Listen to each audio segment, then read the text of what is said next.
Pro 1, kanal informasi dan inspirasi. Pro 1, kanal informasi dan inspirasi.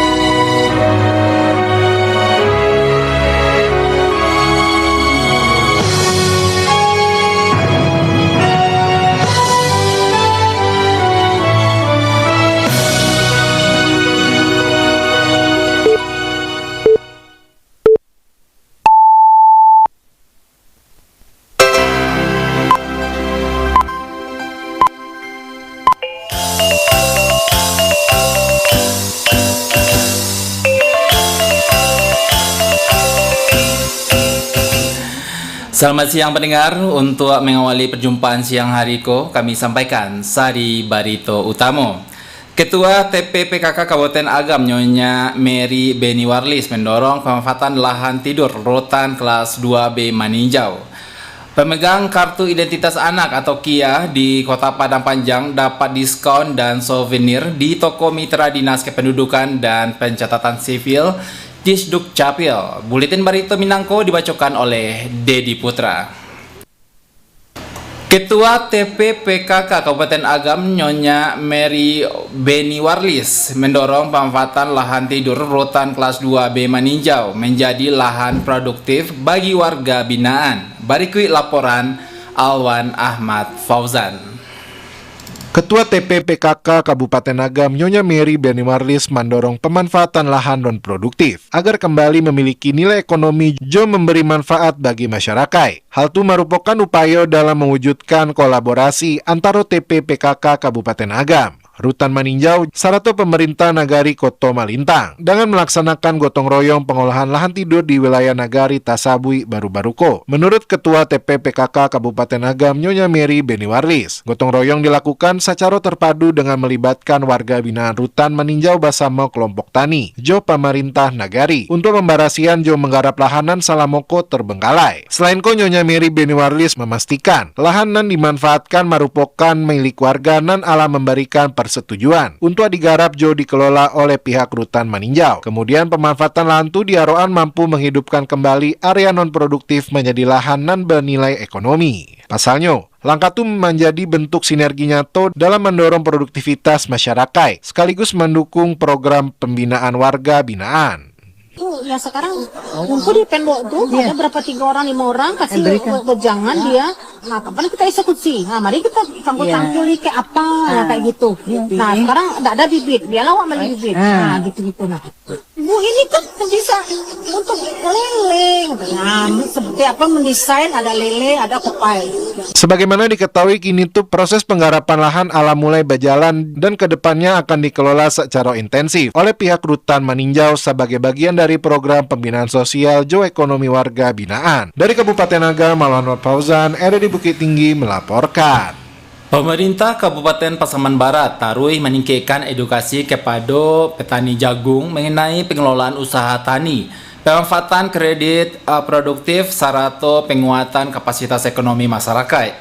Sekretaris Daerah Pasaman Barat Dodi San Ismail mengatakan pemerintah daerah tidak hanya fokus kepada upaya peningkatan produksi jagung saja, tetapi akses pemodalan, penguatan kelembagaan petani, pemasaran hingga pengembangan industri hilir juga tarui didampingi.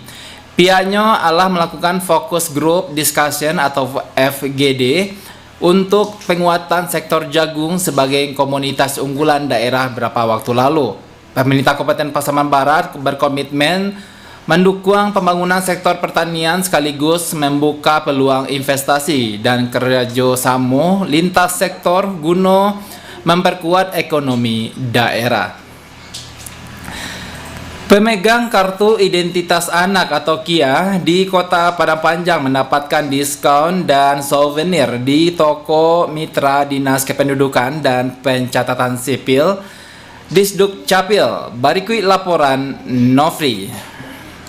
Pemegang Kartu Identitas Anak atau KIA di Kota Padang Panjang dapat memperoleh sejumlah keuntungan saat berbelanja di beberapa tempat usaha dan alah menjalin kerjasama jo Dinas Kependudukan dan Pencatatan Sipil. Kepala Bidang Administrasi Kependudukan dan Pencatatan Sipil di Sdukcapil Kota Padang Panjang, Rima Nita Edison menyampaikan, kerjasama tersebut bertujuan memberikan kemudahan serta keuntungan bagi pemegang KIA agar dapat berbelanja jo harga lebih terjangkau. Dirinya menyebutkan di Sdukcapil alah bekerjasama jo tuku buku rahmi, warung bakmi DKI serta laundry untuk memberikan diskon serta promosi khusus bagi pemegang KIA. Menurut Rimanita, di toko Rami, pemegang KIA berhak memperoleh souvenir menarik setiap melakukan pembelian di atas Rp100.000. Sementara itu, di warung bakmi DKI, pemegang KIA dapat menikmati diskon belanja segadang 5% dan berlaku untuk seluruh anggota keluarga. Rimanita Edison berharap kerjasama tersebut dapat memberikan manfaat bagi masyarakat Padang Panjang, khususnya anak-anak pemilik KIA. Dirinya menilai kepada KIA dapat memberikan berbagai keuntungan serta kemudahan bagi anak-anak dalam berbelanja.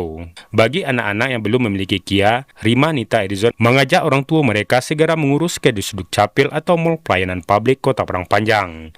Dirinya menjelaskan proses pengurusan mudah serta hanya memerlukan dokumen berupa akta kelahiran, kartu keluarga, serta pas foto.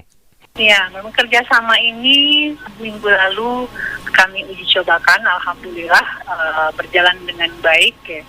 Jadi ya ini sederhananya seperti KTP, tapi diperuntukkan bagi anak yang berusia 1 hari hingga nanti 17 tahun kurang sehari. Kemudian kami juga ada melakukan kerjasama dengan beberapa toko buku, restoran dan laundry yang mana itu pemegang KIA dapat menikmati potongan harga. Rima Nita Edison menambahkan, bagi orang tua dan alah mengaktifkan identitas kependudukan digital atau IKD, KIA dapat langsung dicetak melalui mesin anjungan Dukcapil Mandiri atau ADM dan tersedia di kantor Dukcapil. Jadi demikian, pemegang KIA dapat segera memanfaatkan keuntungan serta kemudahan yang disediakan di Dukcapil bersama mitra usaha. Nofri melaporkan.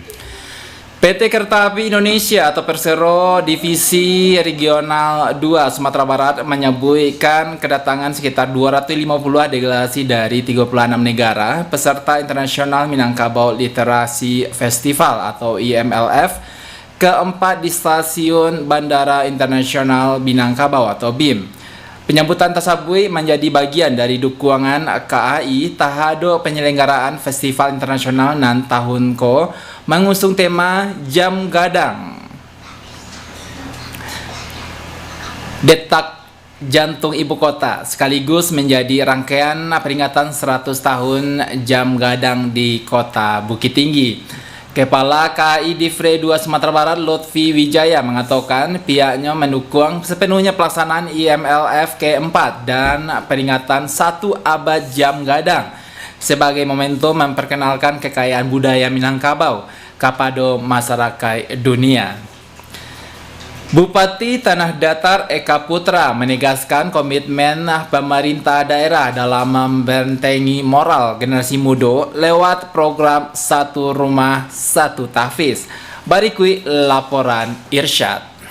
Bupati Kabupaten Tanah Datar menyampaikan rasa syukurnya atas capaian daerah dan kinilah memiliki lebih dari 25.000 anak penghafal Al-Quran. Bupati mengungkapkan bahwa tantangan kehidupan yang dihadapi oleh generasi muda kini tergolong bermacam-macam. Oleh karena itu, pemerintah Kabupaten Tanah Datar tarih berupaya membentuk jiwa generasi muda agar menjadi pribadi yang tangguh, jo taat kepada Allah Subhanahu wa Ta'ala. Salah satu langkah konkret yang ditempuh pemerintah daerah setempat adalah jo mengencarkan program inovatif Satu Rumah Satu Hafiz. Kini tercatat sebanyak 338 rumah tahfiz lah resmi terdaftar jo aktif beroperasi di wilayah Tanah Datar. Data puluhan ribu anak penghafal Al-Quran itu bahkan dilaporkan lah mendominasi data kependudukan wilayah itu. Zaman sekarang generasi itu tantangannya berat, generasi anak-anak kita. Kan di sini membuat untuk bagaimana membentuk jiwa generasi kita ini menjadi generasi yang tangguh, generasi yang taat pada Allah Subhanahu wa Ta'ala. Salah satu langkah pemerintah Kabupaten Tanah Datar adalah dengan program Satu Rumah Satu Hafiz. Alhamdulillah hari ini lebih 25.000 anak penghafal Al-Quran di Kabupaten Tanah Datar ini. Takbir! Takbir!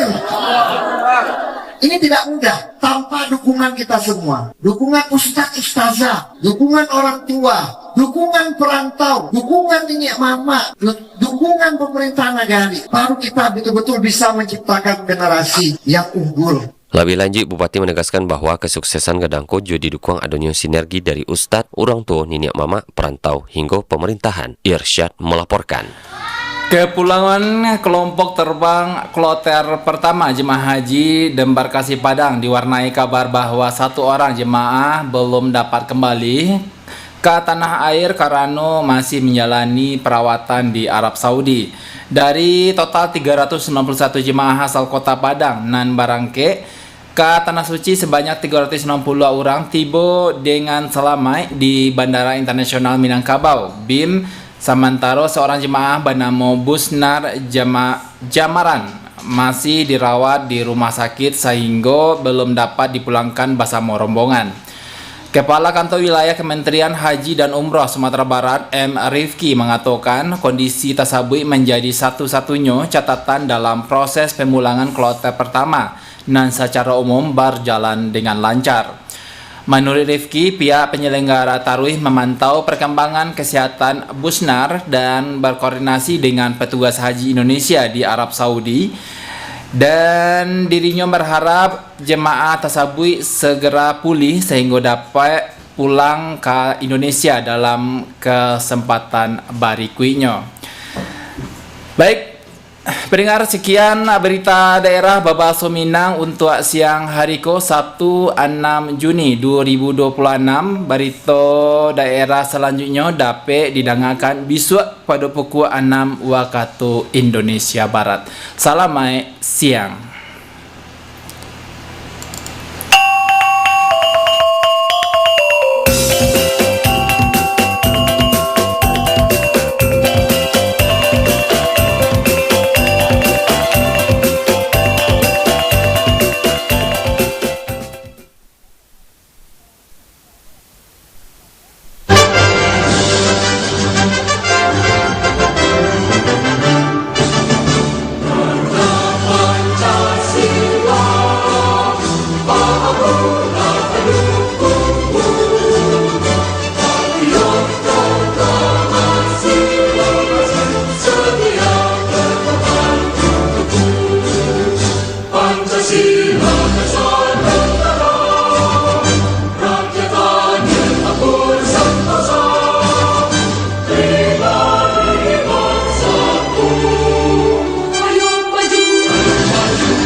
Pro 1, kanal informasi dan inspirasi.